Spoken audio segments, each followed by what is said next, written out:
frustrated by the lack of progress? I mean, initially the team suggested this was mild and it'd be out about a week, and here it is 3 weeks later and you're still not cleared for...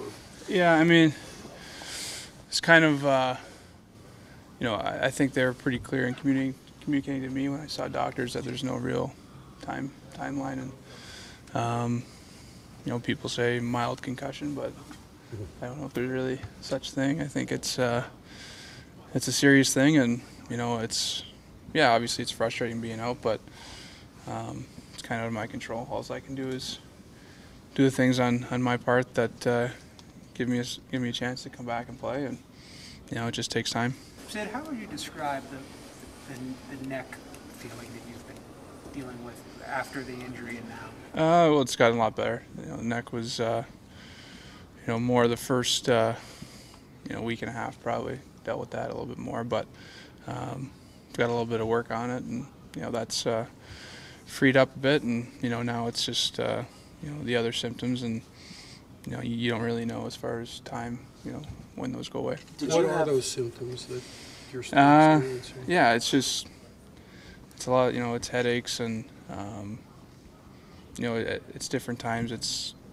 There's never really a consistent cause, or it's really hard to find out what causes them. But obviously that's the tough part and frustrating part of having concussion. But they kind of come and go. But the last few days have been better, and they haven't really been as intense. So that's a good thing. What are you able to do right now? Go ahead. Nothing. Have you reached out to any players who've gone through stuff like this to sort of, gauge, to help you sort of educate yourself in this?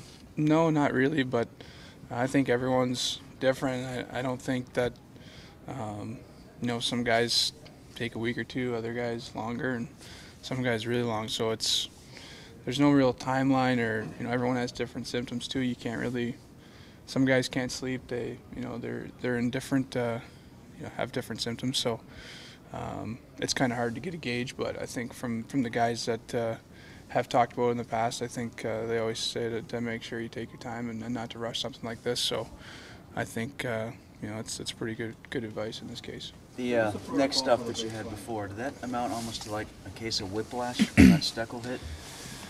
I'm not sure. I mean, it's tough to tell with neck symptoms, and how much that plays a role in concussions and things like that too, and then headaches, and the symptoms are pretty close. But as far as whiplash, I'm not sure. I mean, I got dinged pretty good on that one, so my neck had a lot of movement on that one, so I don't know if that was it or not. Was it like an upper cervical disc thing, like an upper disc thing?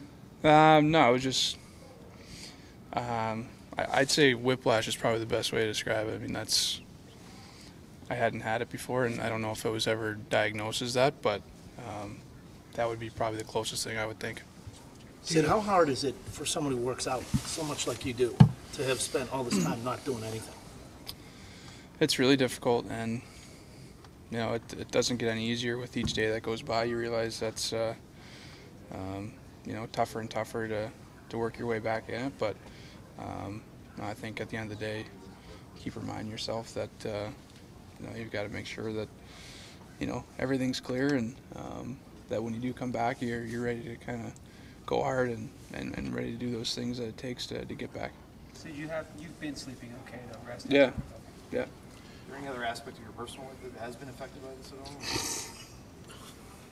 Not just eating, or just some simple everyday things like that? Yeah, no, I mean it's brutal. I mean, you sit around, you can't do anything. You can't, even especially early on, even watching TV and stuff like that could barely do that. So, I've been able to do that a little more. But I think the biggest thing is just things you take for granted. You do things every day, even driving, stuff like that would kind of set me off. So, I think that kind of stuff that you take for granted, you do every day. You realize that when you're going through something like this, that just being able to drive is kind of it's kind of a good step. So when did you start doing that? Well, I've been driving since it happened, but just being able to get through that without getting a headache or feeling a little off. So I think that's those are the kind of things you take for granted. Do you have a target date for anything in your recovery, whether it's that you hope to start off ice stuff by this day or play again by that day? No, I mean, the good thing is the last 4 or 5 days have been pretty good. But that's not to say that tomorrow could get more symptoms and things like that. So it's one of those things it's hard to really gauge, but been pretty happy with the way I've progressed the last 4 or 5 days, and hope if it keeps going that way that it'll be sooner than later, but it's still pretty hard to tell. Who tells you when you can start those off-ice workouts? I mean, is it Dr. Burke or? Yeah, it's Dr. Burke, and obviously there's a lot of communication. They need to know exactly what your symptoms are and find out as much as they can about what's causing them, and if they can kind of get a grasp of that, then they're able to help. So I think it's a lot of communication. It's every day. I mean, you're constantly kind of evaluating yourself, and they're doing the same. So those are the league Would you medical. take a test before they would do that, like a baseline test? Yeah, I mean, baseline. That's one of the things. That's a gauge, and symptoms are another thing. So those two things need to be there and need to be right. So just having one or the other isn't enough. You need to make sure that symptom-wise you're clear, and you take the baseline. That's usually kind of the protocol, and you've got to make sure that that goes well too. So do you want the league reach out to you, or? Yeah, I mean, I've been talking to Brendan Shannon last week or so, just kind of giving them an update on my status, and they've been great, and obviously he's someone who actually dealt with a concussion too, so it was good to talk to him and hear about what he went through, but he's just been more or less just checking in. What's some of the things, best stuff he's talked to you about in terms of dealing with this? Just be patient with it. It's kind of the common thing, but yeah, just I guess just hearing that from him and somebody who just played, he's not too far removed from playing, so just hearing that from him was good. Does the league ask you to go to the game if you don't play in it?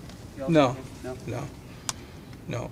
He was pretty clear and just making sure that my health and that was first and foremost, and that's that was great to hear. Say what you said at the outset about who knows, it really is a mild concussion, quote unquote. Do you think that description was somewhat exacerbated by the fact that you came back and played against Tampa following the Washington hit, and was something missed initially that allowed you to feel confident enough to play against Tampa following the Winter Classic?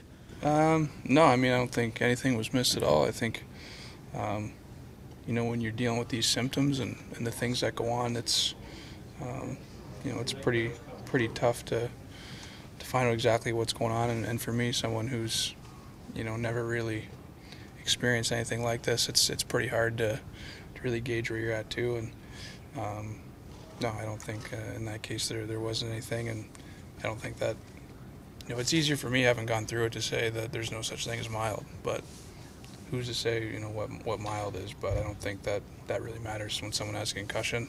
If it takes them a week, great. If it takes them longer, then that's the case, but it's pretty hard to grade that. So you have to be as careful, and will the Penguins have to be as careful with you, say, as like Boston is being with Savard? Like, Savard left with a head concern, they took him right back. Yeah, I mean, I think you're always careful, no matter if it's your first or, in his case, he's had multiple ones, so I don't know how they deal with that, but I think in any case, that's something that you're seeing more and more, guys, being really careful with this, and it's for a good reason. You don't want to get in that situation where there's multiple ones or you come back too early, and like I said, it's not going to do me any good to come back too early and be feeling like I do now, and obviously putting myself at risk to have it happen again. So it's not doing anyone any good.